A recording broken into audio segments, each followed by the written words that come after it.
ورحمة الله وبركاته. إن الحمد لله نحمد الله العلي العظيم ونصلي على رسوله الكريم. أما بعد فأعوذ بالله من الشيطان الرجيم. بسم الله الرحمن الرحيم. سبحان الذي أسرى بعبده ليلا من المسجد الحرام إلى المسجد الأقصى الذي باركنا حوله لنريه من آياتنا إنه هو السميع البصير. وقال رسول الله صلى الله عليه وسلم: الصلاة معراج المؤمنين، أو كما قال النبي عليه الصلاة والسلام. آمنت بالله صدق الله العلي العظيم وصدق رسوله النبي الكريم ونحن على ذلك لمن الشاهدين والشاكرين والذاكرين والحمد لله رب العالمين. মুআজ্জাজ মুকাররম সম্মানিত মুসল্লিয়ান ইকরাম, আল্লাহ পাকের দরবারে অসংখ্য অগণিত শুকরিয়া আদায় করছি যে আল্লাহ তাআলা আমাদেরকে হাজারো মানুষ থেকে যাচাই বাছাই করে আল্লাহর ঘরে মেহমান হওয়ার তৌফিক দান করেছেন, আল্লাহর ইবাদত করার তৌফিক দান করেছেন। এই জন্য অন্তরের অন্তঃস্থল থেকে শুকরিয়া জ্ঞাপন করছি। আল্লাহ পাকের শেখানো ভাষায় বলি আলহামদুলিল্লাহ। প্রিয় হাজিরিন, আজকের জুমার আলোচ্য বিষয়বস্তু হচ্ছে মুহাম্মদুর রাসূলুল্লাহ সাল্লাল্লাহু আলাইহি ওয়াসাল্লামের সশরীরে মেরাজ। বছর ঘুরে কিছু কিছু ইবাদত আমাদের মাঝে ফিরতে আসে। এই ইবাদতগুলোর মধ্যে অন্যতম একটা ইবাদত হচ্ছে মেরাজ। মেরাজ শব্দটা আমরা অনেকেই জানি, কেউ শুদ্ধভাবে মেরাজ বলি, কেউ মেরাজ বলি, কেউ শবে মেরাজ বলি, যে যেই ভাষায় বলি, প্রত্যেকের একটা ধারণা মেরাজ বলতে কোনো একটা শব্দ শরীয়তের ভিতরে আছে। কোরআন শরীফের 15 নম্বর পারার প্রথম পৃষ্ঠা সূরা বনী ইসরাঈল আল্লাহ পাক ইরশাদ করেছেন: সুবহানাল্লাযী ইয়াসরা বিআবদিহি লাইলাম মিনাল মাসজিদিল হারাম ইলাল মাসজিদিল আকসা الذي باركنا حوله لنريه من آياتنا إنه هو السميع البصير. প্রিয় ভাইরা, কুরআনুল কারীমের এই আয়াত সাক্ষ্য প্রদান করে মেরাজ বলতে শরীয়তের ভিতরে আছে কিছু, এবং মেরাজ থেকে আমাদের শিক্ষা আছে, মেরাজ থেকে আমাদের জানার আছে এবং বোঝার আছে। আল্লাহ পাক যেন মেরাজ থেকে যে শিক্ষাটা আছে সেই শিক্ষাটা আমাদেরকে নেওয়ার তৌফিক দান করেন। মেরাজ অনুযায়ী আমাদের জীবনে আমলে জিন্দেগি ফিট করার তৌফিক দান করেন। প্রিয় হাজিরিন, লম্বা ইতিহাস মেরাজের। আপনারা অনেকে বইয়ের ভিতরে পড়াশোনা করেছেন, অনেক ভাইরা তাফসীর পড়াশোনা করেছেন, যারা জেনারেল শিক্ষিত তাফসীরের ভিতর থেকে অনেক লম্বা ইতিহাস আপনারা জেনেছেন। আমি পয়েন্টে পয়েন্টে কয়েকটা কথা শুধু বলবো, এবং মূলাক্ষাসটা আপনাদের সম্মুখে তুলে ধরার চেষ্টা করব ইনশাআল্লাহ।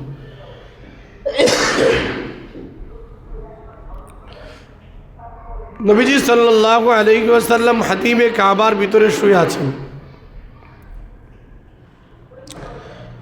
হযরত জিবরাইল আলাইহিস সালাতু ওয়াস সালাম দুনিয়ায় আসলেন। নবীজি সাল্লাল্লাহু আলাইহি ওয়াসাল্লাম স্বপ্নে অনেক কিছু দেখেছেন।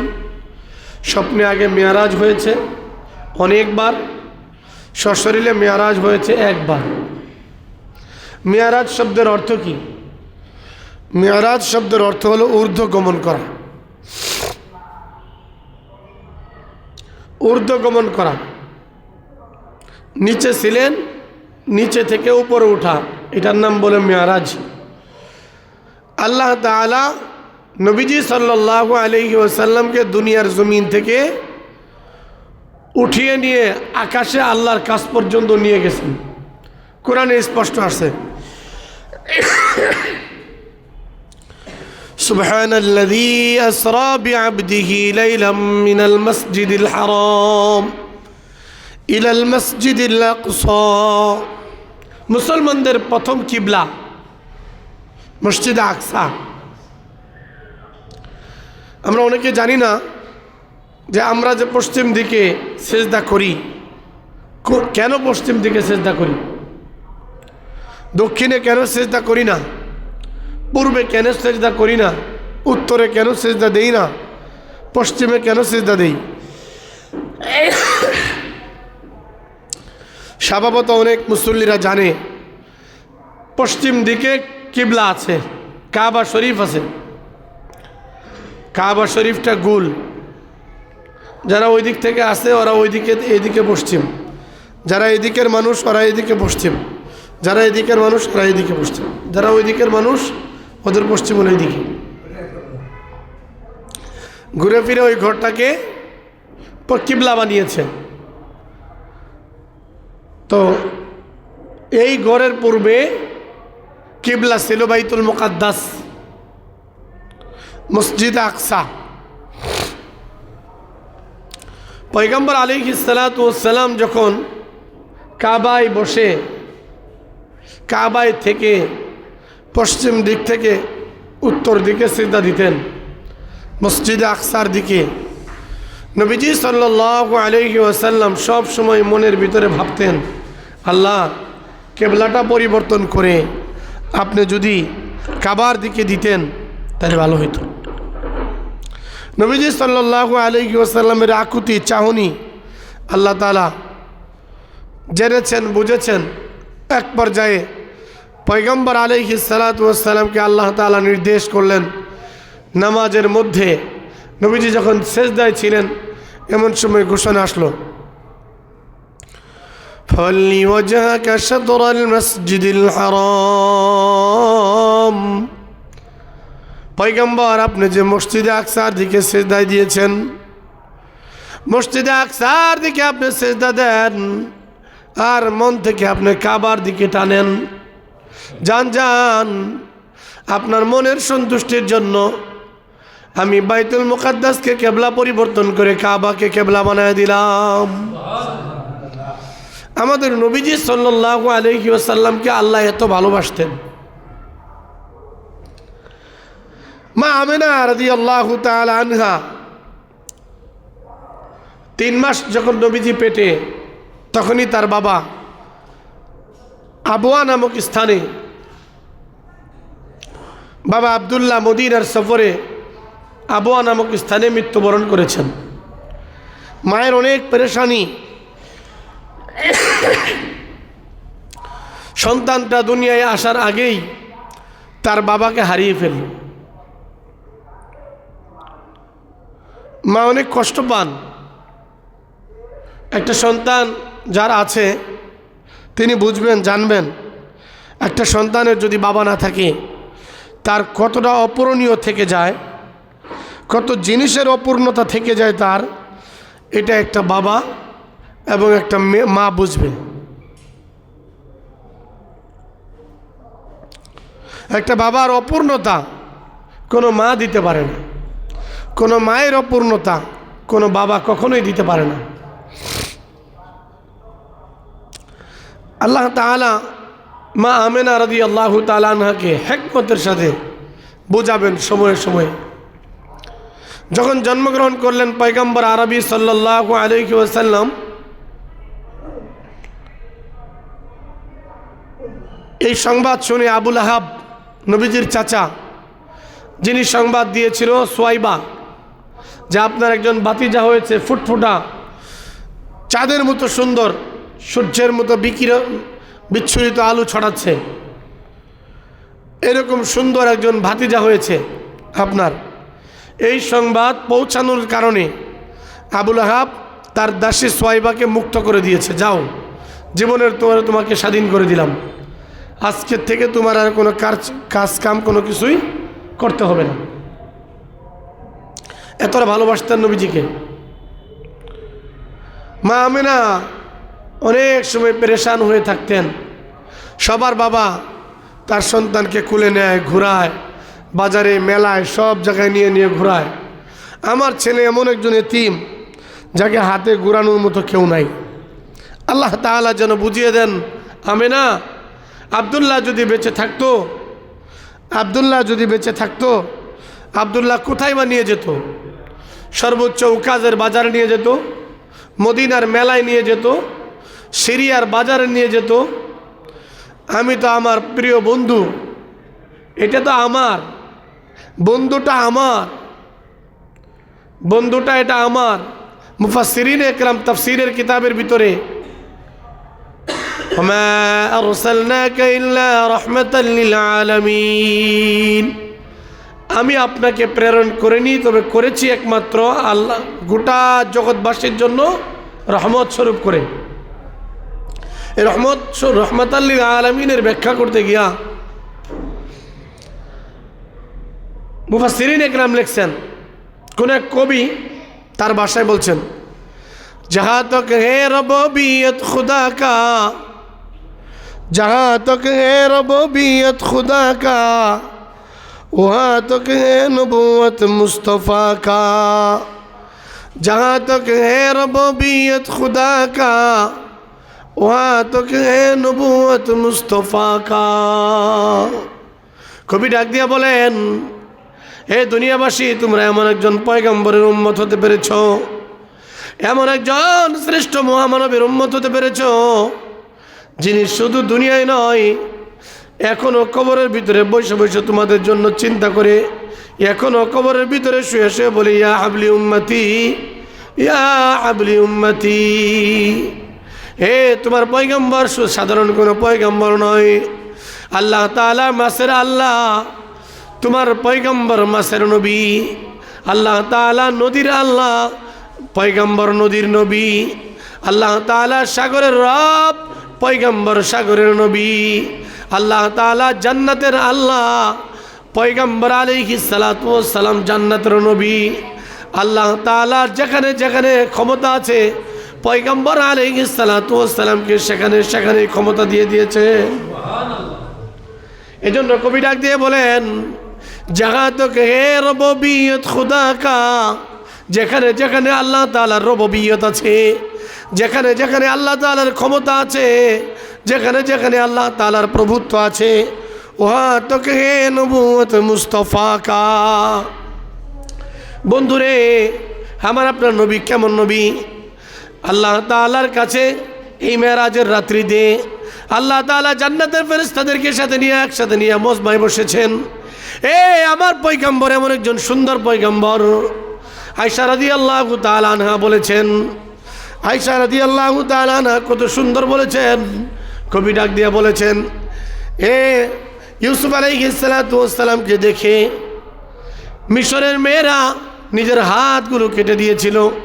আমার পয়গম্বরকে যদি তারা দেখতো, নয়ন ভরে যদি তারা পয়গম্বরকে দেখতো, তারা তাদের হাত নয় কলিজা কেটে ফেলতো। আল্লাহ তাআলা পয়গম্বর আলাইহিস সালাতু ওয়াস সালামের প্রশংসা করছেন। এমন সময় কিছু ফেরেশতা যারা জান্নাতে বসবাস করেন, যারা আরশে আজিমের আশপাশে বসবাস করেন, তারা দরখাস্ত করলেন, আল্লাহ আমরা একবার পয়গম্বরকে দেখতে চাই, আপনার পেয়ারা হাবিব সাল্লাল্লাহু আলাইহি ওয়াসাল্লামকে একবার দেখতে চাই।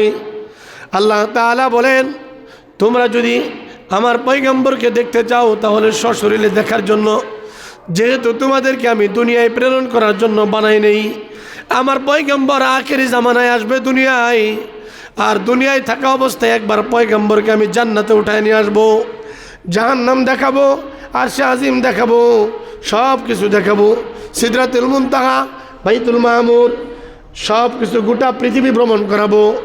এ ফেরেশতা, আমার পয়গম্বরকে যদি দেখতে চাও, যাও যাও সিদরাতুল মুনতাহার পাতার ভিতরে একটা একটা পাখি হয়ে লটকিতে থাকো।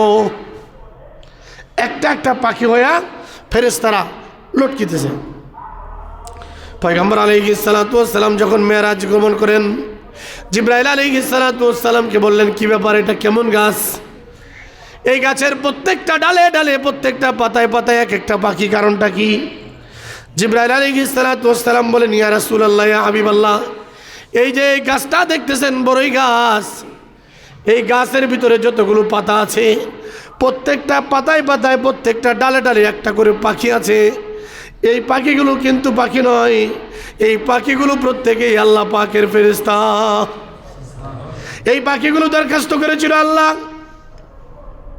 শেষ জামানার পয়গম্বর, সব মানুষ যখন ইয়া নফসি ইয়া নফসি বলবে, পীর বুজুর্গ আল্লাহওয়ালারা যখন ইয়া নফসি ইয়া নফসি বলবে, পয়গম্বররা যখন ইয়া নফসি ইয়া নফসি বলবে, এমন একজন পয়গম্বর নিজের কথা ভাবার সুযোগ পাইবেন না। এমন একজন পয়গম্বর যিনি ওই অবস্থায় মাকামে মাহমুদের নিচে সেজদায় পড়ে ইয়া হাবলি উম্মতি, ইয়া হাবলি উম্মতি বলে চিৎকার করবেন। আল্লাহ, ওই পয়গম্বরকে আমরা এক নজর দেখতে চাই। আল্লাহ তাআলা তাদের দোয়া কবুল করে পাখি বানায়, সবুজ পাখি বানায় গাছের প্রত্যেকটা পাতায় পাতায় লটকায় রাখছে। এমন একজন পয়গম্বরের আমরা উম্মত। দুনিয়ায় এখনো আসেন নাই, আসার আগেই তাকে দেখার জন্য ফেরেশতারা আল্লাহর কাছে দরখাস্ত করেছে। আল্লাহ এদেরকে পাখি বানায়া সিদরাতুল মুনতাহার বৃক্ষের ভিতরে ঝুলায় রাখছেন। পয়গম্বর আলাইহিস সালাতু ওয়াস সালাম শেষ জামানায় আসবে, আসার পরে পয়গম্বর এই পথ দিয়ে যাবে, তখন তোমরা আমার বন্ধু পয়গম্বর আরবি সাল্লাল্লাহু আলাইহি ওয়াসাল্লামকে এক নজর দেখবা। এই সুযোগটা তোমাদেরকে আমি করে দিলাম। হতভাগা উম্মত আমরা, এতিম নবীর উম্মত হইলাম, অথচ নবীর সুন্নত, নবীর রেখে যাওয়া আমানত, নবীর রেখে যাওয়া কোরআন ও হাদিস, সুন্নতি জীবন থেকে আমরা অনেক দূরে। অনেক মানুষ সুন্নতি জীবনযাপন কি এটা জানেই না। পয়গম্বর আলাইহিস সালাতু ওয়াস সালামকে যখন সব সন্তানদেরকে যখন ঘুরায় ঘুরায় নিয়ে বেড়ায় মা আমিনা অনেক কষ্ট পায়। আমার স্বামীও যদি বেঁচে থাকতেন, আমার ছেলেকে নিয়ে উকাজের বাজারে যাইতেন, মেলায় যাইতেন, কাবার পাশাপাশি যাইতেন, ঘোরাফেরা করতেন, হাত ধরে মাঠে নিয়ে যাইতেন, চুমু খাইতেন। আল্লাহ তাআলার কুদরতি কারিশমা, আল্লাহ তাআলা বুঝাই দেন, আমিনা রে, আব্দুল্লাহ যদি বেঁচে থাকতো হয়তো বা উকাজের বাজারে নিয়ে যাইতো, আশপাশে ঘুরতো, ঢাকা শহরে ঘুরতো, গাজীপুর শহরে ঘুরতো, সর্বোচ্চ বাংলাদেশে ঘুরতো। কিন্তু আমি আল্লাহ তাআলা আমার পয়গম্বর আলাইহিস সালাতু ওয়াস সালামকে শুধু বাংলাদেশ নয়, গোটা পৃথিবী নয়, শুধু আরশে আজিম শুধু নয়, আমি আল্লাহ পাক পর্যন্ত আমি গোটা ভ্রমণ করাইব। এই জন্য পেয়ারা নবী সাল্লাল্লাহু আলাইহি ওয়াসাল্লামের বয়স যখন 6 হলো, মা ইন্তেকাল করলেন। যখন 8-10 বছর হলো, দাদা ইন্তেকাল করলেন। প্রত্যেকেই তিনি মাহফুজ। আল্লাহর একটা বিরাট কারিশমা যে তাকে মাহফুজ রেখেছেন, কারণ আল্লাহ নিজে তাকে নিয়ন্ত্রণ করতে চান। আল্লাহ তাকে নিজে নিয়ন্ত্রণ করতে চান। নবীজি সাল্লাল্লাহু আলাইহি ওয়াসাল্লাম যখন শুয়ে থাকতেন, আকাশের চাঁদ নবীজির সাথে খেলা করত। নবীজি হাত দিয়ে ইশারা করলে চাঁদ এদিক থেকে সেদিকে যাইত। এরকম একজন দামি পয়গম্বরের উম্মত আমরা। কিন্তু পয়গম্বরের রেখে যাওয়া আমানত, পয়গম্বরের রেখে যাওয়া সুন্নাহ থেকে আমরা অনেক মানুষ অনেক দূরে। অনেকে আমরা মনে করি আমরা তো ইমানদার, আমরা তো লা ইলাহা ইল্লাল্লাহ মুহাম্মাদুর রাসূলুল্লাহ এটা পড়েছি, আমরা তো জান্নাতে যাব। আপনাদেরকে সহজ একটা উদাহরণ দেই। আমরা 5 জনে মিলে একটা বিজনেস করব। বিজনেস করার জন্য একটা ডিল করে না? শুরুতে একটা ডিল করে, চুক্তি সই করে, চুক্তি সই করার পরে ডেভেলপমেন্ট কোম্পানি করবেন 5 জনে মিলে। চুক্তি সই করলাম, খাতা কলম নিলাম, মসজিদে বসলাম, মিটিং করে বাসায় গেলাম। যাওয়ার পরে 4 জনে 4 কোটি টাকা দিয়েছে, আরেকজনে টাকা দেয় নাই। চুক্তি রইল না চলে গেল? কয়েকদিন ওয়েট করবে, তার জন্য 6 মাস ওয়েট করবে, জায়গা ক্রয় করা পর্যন্ত ওয়েট করবে। কিন্তু জায়গা যেদিন লিখে ফেলবে, টাকা না দিলে তার নামে কি লেখা হবে? কালিমাটা তো একটা চুক্তি। কালিমাটা হচ্ছে ইসলামের একটা চুক্তি। কালিমা পড়লাম মানে আমি ইহুদি না, কালিমা পড়লাম মানে আমি খ্রিস্টান না, কালিমা পড়লাম মানে আমি বৌদ্ধ না, কালিমা পড়লাম মানে আমি নাসারা না। কিন্তু এটাই চুক্তিটা করার পরে কিছু আমল আখলাক, কিছু নিয়ম নীতি আছে না নাই? চুক্তি করার পরে জমিনে সরজমিনে যাইতে হবে না, মাসে টাকা দিতে হবে না, সিমেন্ট কিনে দিতে হবে না, রড কিনে দিতে হবে না, বিল্ডিং নির্মাণ কাজে আপনাকে সহযোগিতা করতে হবে না, প্রত্যেকটা কাজে আপনাকে সহযোগিতা করতে হবে। কিন্তু যদি আপনি শুধু চুক্তিতে সই করার পরে আর কোনো আমল না করেন, তখন এই বিল্ডিং আলার মতো অবস্থা আপনার হবে। হাদিসের মধ্যে আসছে, মান ক্বালা লা ইলাহা ইল্লাল্লাহ মুখলিসান ফাদাখালাল জান্নাহ। কোন সময় কালিমা পড়লে মানুষ কালিমা অবস্থায় মৃত্যুবরণ করলে জান্নাত? এটা মৃত্যুর সময়। মৃত্যুর সময় কালিমা নসিব হতে হবে, তবে আপনার জন্য জান্নাত। আপনি সারা জীবন অনেক কিছু করেছেন, মৃত্যুর সময় বেঈমান হয়ে মৃত্যুবরণ করছেন, আপনার জন্য কি জান্নাত? না। এই জন্য মৃত্যুর সময় যেন আমার কালিমাটা নসিব হয়। প্রিয় ভাই, অনেক লম্বা আলোচনা। আল্লাহ তাআলা এই ছোট্টবেলায় মুহাম্মদুর রাসূলুল্লাহ সাল্লাল্লাহু আলাইহি ওয়াসাল্লাম বাবা হারালেন, মা হারালেন, দাদা হারালেন, ভাই বোন বলতে তো কিছুই নেই, একজন একা। এই মানুষটাকে প্রবোধ দেওয়ার জন্য, এই মানুষটাকে খুশি করার জন্য আল্লাহ দুনিয়াতে দেওয়া শুরু করছেন। নবীজি সাল্লাল্লাহু আলাইহি ওয়াসাল্লাম যখন ইন্তেকাল করছেন, চোখ দিয়ে জর করে পানি পড়তেছে, ফুপায়া ফুপায়া নবীজি কাঁদতেছেন, খুব জোরে পানি পড়তেছে। জিবরাইল আলাইহিস সালাতু ওয়াস সালাম এসে জিজ্ঞাসা করলেন, ইয়া রাসূলুল্লাহ, আপনি কাঁদছেন কেন? আপনি কাঁদেন কেন? ফাতেমার জন্য? নবীজি বলেন না। কার জন্য? আলীর জন্য? নবীজি বলেন না। মৃত্যুর সময় মা বাবার কথা মনে পড়েছে? নবীজি বলছেন না। হে জিবরাইল, আমি তো মৃত্যুবরণ করব, ইন্নাকা মাইয়িতুন ওয়া ইন্নাহুম মাইয়িতুন সুম্মা ইন্নাকুম ইয়াওমাল কিয়ামাতি ইনদা রাব্বিকুম তাখতাসিমুন। নির্ধারিত মৃত্যু আমার জন্য, আমার শত্রুদের জন্য। তবে এতদিন পর্যন্ত আমি দুনিয়ায় ছিলাম, দুনিয়ায় থাকা অবস্থায় আমার আল্লাহ আমাকে ওয়াদা করেছিলেন, যতদিন আমি দুনিয়ায় জীবিত থাকবো ততদিন আমার উম্মতকে ধ্বংস করবে না।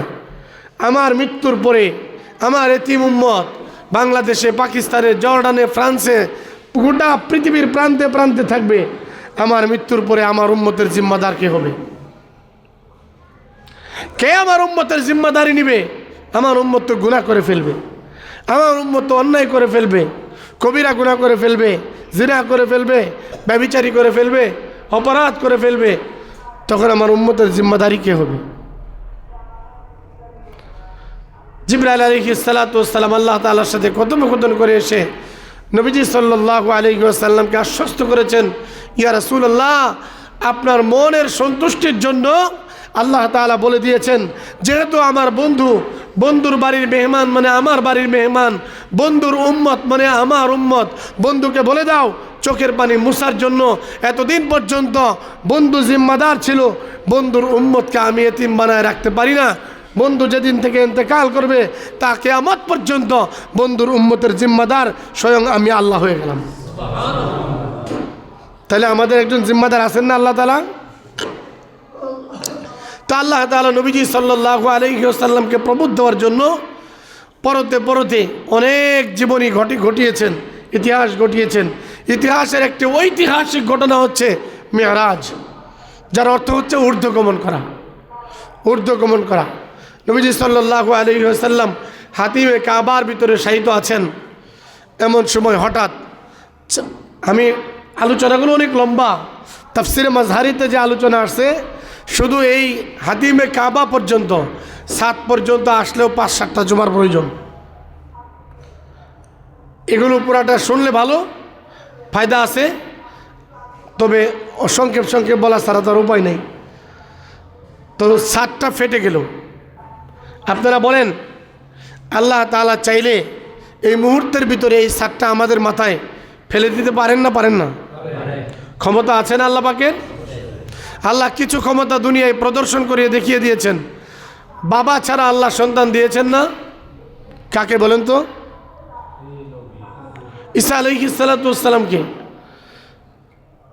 আল্লাহ বাবা মা উভয়টা ছাড়া দুনিয়াতে জন্মগ্রহণ করান নাই আল্লাহ তাআলা। কাকে বলেন তো? আদম আলাইহিস সালামকে। আদম আলাইহিস সালামের বাবা কেরা?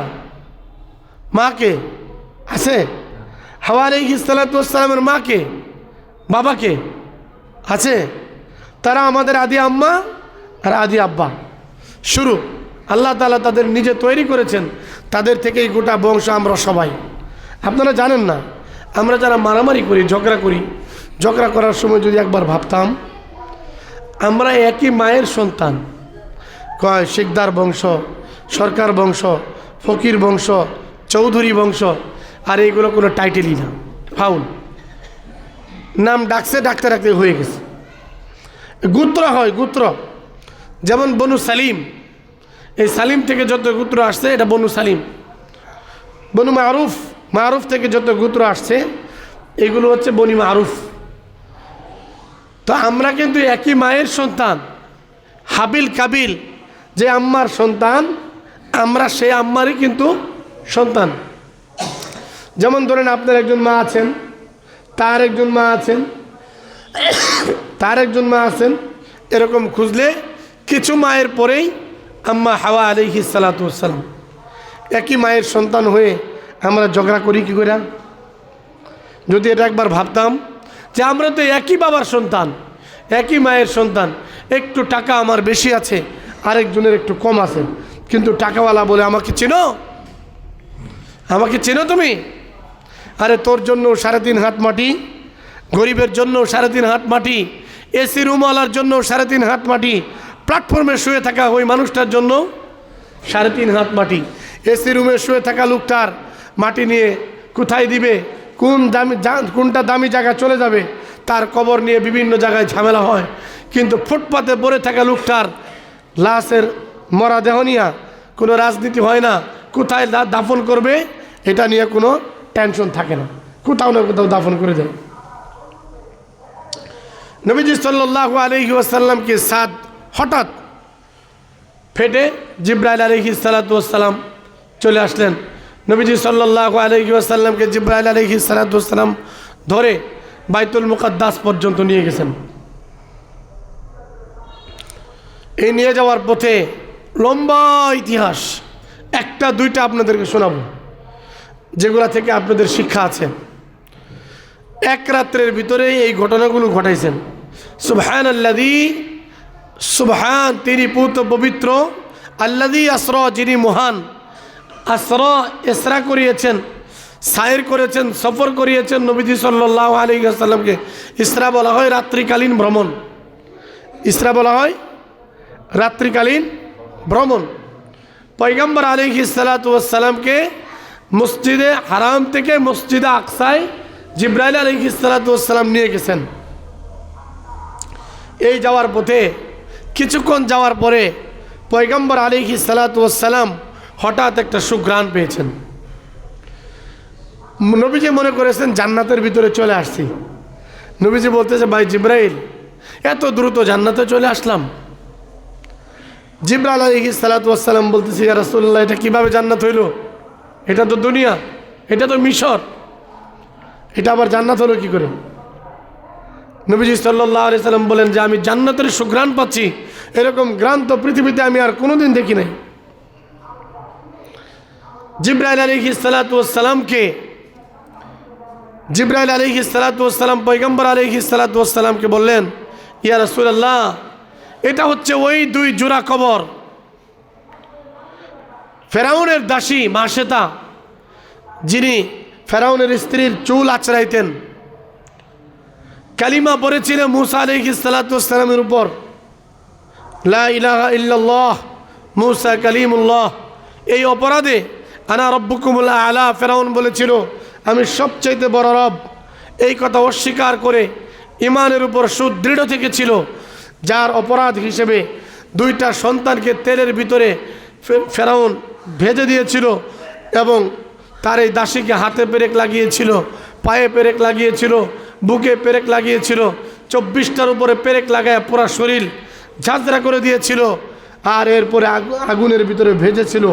ওই মাসে তার কবর রওজাতুম মিন রিয়াজিল জান্নাহ, এই 2জন বা 3 জনের কবরটা জান্নাতের একটা টুকরা।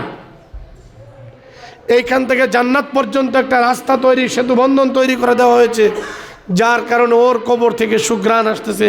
পয়গম্বর আলাইহিস সালাতু ওয়াস সালাম মিরাজের পরে সাহাবীদেরকে বলেছেন আমি জান্নাতের ভিতরে যে গ্রানটা পেয়েছি হুবহু সেই গ্রান মাসে তার কবর থেকে পেয়েছি। আল্লাহওয়ালাদের কবর থেকে অনেক সময় সুঘ্রাণ বের হয়। পটিয়া মাদ্রাসার প্রতিষ্ঠাতা পরিচালক শাইখুল হাদিস আল্লামা মুফতি আজিজুল হক রহমতুল্লাহ আলাই বছরে এখনও একবার তার কবর থেকে এত পরিমাণে সুঘ্রাণ হয়, গোটা পটিয়া এলাকা ঘ্রাণে ঘ্রাণান্বিত হয়ে যায়। আল্লাহর প্রিয় বান্দা যারা, আল্লাহ তো তাদের সাথে ওয়াদা করেছেন তাদেরকে তোমরা মৃত বলিও না। তারা শহীদদের কবরের ভিতরে তারা জিন্দা থাকে। ওয়ারযুকুহুম এবং তাদেরকে রিজিকও প্রদান করা হয়, শহীদদেরকে রিজিকও প্রদান করা হয়। এই 3 জন ব্যক্তি তো আল্লাহর রাস্তায় শহীদ হয়েছে। হযরত মুসা আলাইহিস সালাতু ওয়াস সালামের প্রতি ঈমান এনে ফেরাউনের স্টিম রোলারের সামনে নিজেকে নিষ্পেষিত করে দিয়েছে, শাহাদাত বরণ করেছে। শহীদের মর্যাদা হিসেবে আল্লাহ তাদের কবর থেকে জান্নাত পর্যন্ত একটা লিঙ্ক তৈরি করে দিয়েছেন, যার কারণে সুঘ্রাণ বের হয়। এই জন্য প্রিয় ভাই, ঈমানটা যেন, আমলটা যেন, আখলাকটা যেন আমার এমন হয় প্রত্যেকটা ক্ষেত্রে সমাজের পরত পরত। শুধু আমরা এখন এরকম এক শ্রেণী মানুষ হয়ে গেছি যে ঈমানটা, নামাজটা, ইসলামটা প্যাকেট করে মসজিদে, মাদ্রাসায় আর পকেটের টুপির মধ্যে থুয়ে দিই। আছে না ভাই এরকম? এটা উচিত না। আমার প্রত্যেকটা দমে দমে, প্রত্যেকটা শ্বাস প্রশ্বাসে আমার ইসলাম থাকবে, আমার নামাজ থাকবে, আমার রোজা থাকবে, আমার হজ থাকবে, আমার যাকাত থাকবে, আমার ঈমান থাকবে। প্রত্যেক ক্ষেত্রে খাবারের প্রত্যেকটা লুকমায় লুকমায় যেন আমার হালাল ইজ্জত থাকে, ঈমান যেন থাকে, ঈমানদারিত্বের সাথে যেন আমি খাই। আমি মৃত্যুবরণ করব, আমাকে কবরে যেতে হবে, প্রত্যেকটা শ্বাস প্রশ্বাসের জন্য আমাকে জবাবদিহি করতে হবে। এই কথাটা যেন আমার মনে থাকে। সব ক্ষেত্রে আমি যেন কোরআনকে, ইসলামকে মাইনাস করে শুধু মসজিদে রেখে না দিই। আমরা অনেক ভাই আছি মসজিদ থেকে ভয় করি, কিন্তু স্বাভাবিক জমিনের ভিতরে অপরাধ করে ফেলি। আরে ভাই, জমিন তো একটা সাক্ষী। গুনাহগার ব্যক্তি যখন গুনাহ করে, গুনাহগার ব্যক্তির জন্য গত কয়েক জুমা আগে বলেছি 8টা সাক্ষী থেকে যায়। 1 নম্বর সাক্ষী মাটি। মাটি আল্লাহর কাছে সাক্ষী দিবে, মাটি আল্লাহকে সাক্ষী দিবে। কুরআনুল কারীমের মানে মা, কলিজার টুকরা, হেডকোয়ার্টার, কোরআনের রাজধানী সূরাতুল ইয়াসিন, সূরা ইয়াসিনের ভিতরে আল্লাহ তাআলা বলেন আমতাজুল ইয়াউমা আইয়ুহাল মুজরিমুন আলাম আ'হাদ ইলাইকুম ইয়া বানি আদম আল্লা তা'বুদুশ শাইতান ইন্নাহু লাকুম আদুউম মুবিন ওয়া আন ই'বুদুনি হাযা সিরাতুম মুস্তাকিম ওয়া লাকাদ আদাল্লা মিনকুম জিবিল্লান কাসীরা আফালাম তাকুনু তা'কিলুন হাযিহি জাহান্নামুল লাতী কুনতুম তু'আদুন ইসলামুহা আল-ইয়াওমা বিমা কুনতুম তাকফুরুন আল-ইয়াওমা নাখতিমু আলা আফওয়াহিহিম ওয়া তুকাল্লিমুনা আইদিহিম ওয়া তাশহাদু আরজুলুহুম বিমা কানু ইয়াকসিবুন। কিয়ামতের কঠিন ময়দানে আল্লাহ মুখকে বন্ধ করে দিবেন, কথা বলতে পারবেন না। ওয়া তাশহাদু আরজুলুহুম, এ হাত আপনার জন্য সাক্ষী দিবে, আরজুলুহুম পা আপনার জন্য সাক্ষী দিবে, মুখটা বন্ধ হয়ে যাবে। সেদিন কোথায় যাবেন? গুনাহ করার সময় ইসলামকে মসজিদে, মাদ্রাসায়, কোরআনের ভিতরে রেখে দিয়েছেন, জীবনে ফিট করলেন না। আফসোস, ইসলামের মতো সংবিধান পেয়ে যারা অন্য সংবিধানের পিছনে ছুটে তারা কখনো শান্তি বিরাজ করতে পারবে না, শান্তি কায়েম করতে পারবে না। কোরআনের সংবিধানের কাছে গোটা পৃথিবীর সংবিধান মাথা নত করতে বাধ্য হবে। প্রিয় ভাইয়েরা, পয়গম্বর আলাইহিস সালাতু ওয়াস সালাম এই জায়গা অতিক্রম করার পরে কিছুক্ষণ পরে দেখতে পেলেন একটা বিরাট সাগর, রক্তের নদী, রক্তের বিরাট নদী। পয়গম্বর আলাইহিস সালাতু ওয়াস সালাম অপলক নেত্রে সেই রক্তের নদীর দিকে তাকিয়ে আছেন।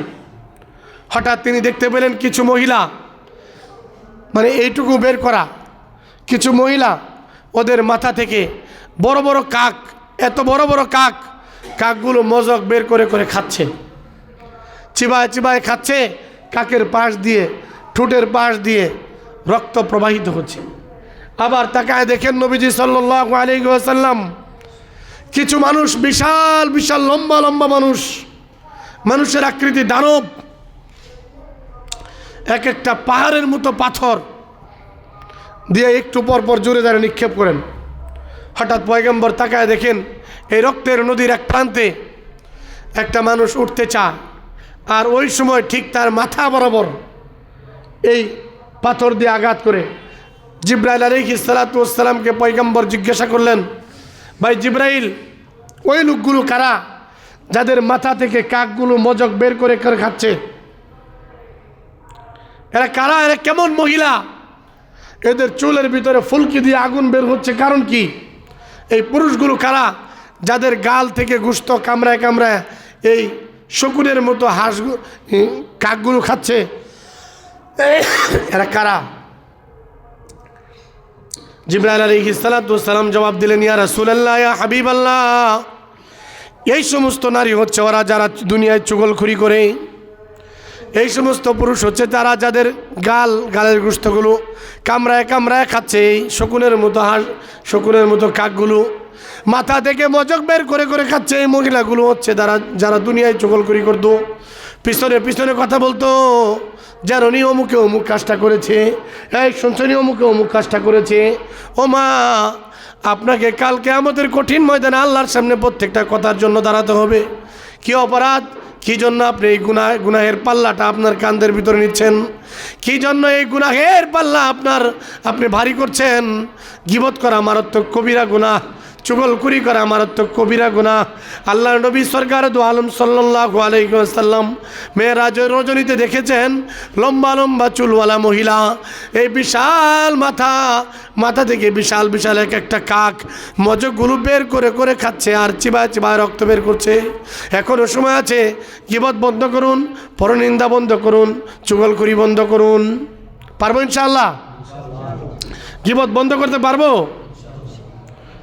তারেক জিয়ার মা বেগম খালেদা জিয়া 15 দিন আগেই মৃত্যুবরণ করেছে, কিন্তু তারেক জিয়া একটা নাটক সাজিয়ে এরপরে এসে প্রকাশ করলো। আপনি দেখেছেন এই কথা? আপনি দেখেছেন? ছিলেন ওখানে? আবার কে হাসপাতালে? কেন বলছেন এই কথা? কি জন্য? কারো মা নিয়ে কেউ নাটক করে? এটা তো আপনি গুনাহ করছেন। আমি মনে করি বাংলাদেশের এই 18 কোটি মানুষের ভিতরে যারা এই গুনাহগুলো করছে, এর যে সওয়াব হইছে, এই সওয়াব বেটির আমল নামায় গেলে জান্নাত। যে পরিমাণ বদনামি দেওয়া হয়েছে সেটা যদি সে করে থাকে, সে বুঝবে, তার আল্লাহ বুঝবে, আর তার মা বুঝবে। আপনি দেখেন নাই, শুনেন নাই, আন্দাজির পর কেন কথা বলছেন? জানো ইমাম সাহেব এরকম কেন? আপনি মসজিদে আসছেন কোনো দিন? আপনি তো কোনো দিন মসজিদে আসেন না, তাহলে এই বদনামগুলো বলা দরকারটা কি ছিল? জানো, মসজিদে নামাজ পড়ে কপাল ঠেকায় বউ দিয়ে বাজার করায়, ও করাচ্ছে, ওর গুনাহ হচ্ছে। আপনি বলছেন এর চেয়ে 1000 গুণ বেশি গুনাহ আপনার হয়ে যাচ্ছে। আপনার সাহস থাকে তো মিনমিন না করে তাকে দাওয়াতে নিয়ে তো বলেন, ভাইজান আপনি তো নামাজ আদায় করেন, ইমাম সাহেব আপনি তো নামাজ আদায় করেন, তাহলে আবার এই চায়ের দোকানে টিভি দেখছেন কি করে? খারাপ কাজটা কিভাবে করলেন? মিথ্যা কথা নির্জলা কিভাবে বললেন? সামনাসামনি বলেন, পিছনে বলে যারা ওরা কাপুরুষ। আর কাপুরুষরাই চুগলখড়ি করে বেশি। নবীজি সাল্লাল্লাহু আলাইহি ওয়াসাল্লাম দ্বিতীয়বার জিজ্ঞাসা করলেন, ভাই জিবরাইল, ওরা কারা যারা মাথা বের করে পানির থেকে ডুব দিয়ে উঠতে চায়, আবার উঠে যখনই মাথাটা উঠায় এত বিশাল প্রকাণ্ড পাথর তাদের মাথার ভিতরে নিক্ষেপ করে, ওরা কারা? জিবরাইল আলাইহিস সালাতু ওয়াস সালাম জবাব দিলেন, এরা হচ্ছে এরা হচ্ছে তারা যারা মানুষের রক্ত চুষে খাইতো দুনিয়ায়, যারা মানুষের রক্ত চুষে দুনিয়ায় খাইতো। নবীজি সাল্লাল্লাহু আলাইহি ওয়াসাল্লাম জিজ্ঞাসা করলেন, ভাই জিব্রাইল ঠিক আছে, কিন্তু এদের পেটগুলো এত মটকার মতো বড় কেন? পেটগুলোর ভিতরে সাপ বিচ্ছু দৌড়াচ্ছে, এগুলো স্পষ্ট দেখা যাচ্ছে। নবীজি সাল্লাল্লাহু আলাইহি ওয়াসাল্লামকে জিব্রাইল জবাব দিলেন, ইয়া রাসূলুল্লাহ, এরা হচ্ছে তারা যারা দুনিয়ায় সুদ খাইতো, 10 টাকা লাগায়া 20 টাকা বার করতো, 20 টাকা লাগায়া 40 টাকা বার করতো, চক্রবৃদ্ধি হারে সুদ খাইতো, সুদের মাধ্যম হতো, সুদ কিনে দিত, সুদ নিয়ে দিত, অথবা সুদ লাগাইতো। এই আমলটা আমাদের ভিতরে আছে তো, নাকি সবাই পবিত্র? সুদ নেওয়া, সুদের মাধ্যম হওয়া, সুদ লাগানো, সুদ প্রদান করা, সুদ খাওয়া, সুদের মাধ্যম হওয়া, তিনটাই হারাম, তিনটার ঠিকানা জাহান্নাম। বুঝে আসছে ভাই? আপনি বলবেন হুজুর এছাড়া তো উপায় নেই। কি উপায় নেই? আপনি ভাত পান না? এই গত কয়েকদিন আগে একজন দোকানদার আমাকে বলতেছে, হুজুর 1 লক্ষ টাকা লোন না নিলে আমার চলবে না। আমি বলি, দৈনিক আপনার 2500-3000 টাকা ইনকাম হয়, এরপরেও যদি না চলে সুদি করেন, এটা উজর হিসেবে শরীয়তের কাছে ধর্তব্য না। শরীয়ত উজর দিয়েছে তখন জীবন বাঁচানোর তাগিদে মরা গরু গোশত খাওয়া হালাল। কতটুকু? 1 কেজি না, যতটুক না হলে নয়, ওটুক। জীবন বাঁচানোর তাগিদে কারো ঘর থেকে না বলে নিয়ে খাওয়া জায়েজ কখন? যতটুকু না হলে নয় ততটুকু। মানে আপনি খাইছেন আরও তৃপ্তি সহকারে, সেটা তো চুরি হয়ে যাবে। এই জন্য প্রিয় ভাইয়েরা, বাংলাদেশে বা এই সমাজে গরুকাটা ব্রিজে যারা বসবাস করে, এই গাজীপুরে যারা বসবাস করে, গাজীপুরে যদি আপনি বোতল টোকান বোতল, তবুও দিন শেষে আপনার 500 টাকা চলে আসবে। গার্মেন্টস